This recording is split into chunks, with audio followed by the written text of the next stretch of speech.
So this is pretty straightforward. We're just going to use our understanding of uh, sine, cosine, tan.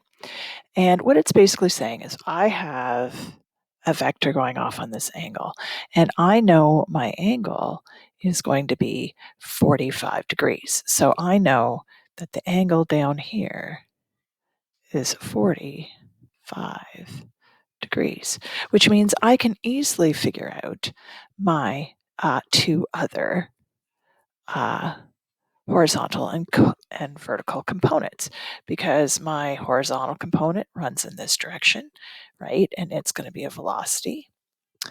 And then my vertical component is going to run in this direction, and it's going to be a velocity. And I know that this, the original, is actually at 25 kilometers per hour. So that means I can determine my two components. So I'm going to start with my vertical. And my vertical, I know it's across from the angle, which means I'm going to use sine. So it'll be 25 times the sine of 45 degrees.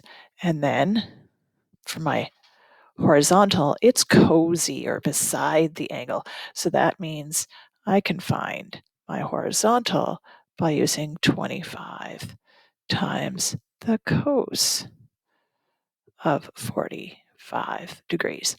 And this will give me my two components. Now, we're not going to do much with them today. All we're going to do is figure out how to find the components. And when we continue on looking more in depth at projectile motion later in the week, we will do this in more detail. So, of course, I need a calculator at this point, because it is no longer the 1980s where this used to be all on a nice chart. But I'm going to find the sine of 45, get that value and multiply it by my 25. And I find that I get 17.677, etc. Now, I only get two significant digits, but when I do these, I'm going to keep extra because I want to keep accuracy, because this is never going to be my final answer in a question. This will just be one step once we do projectile motion questions.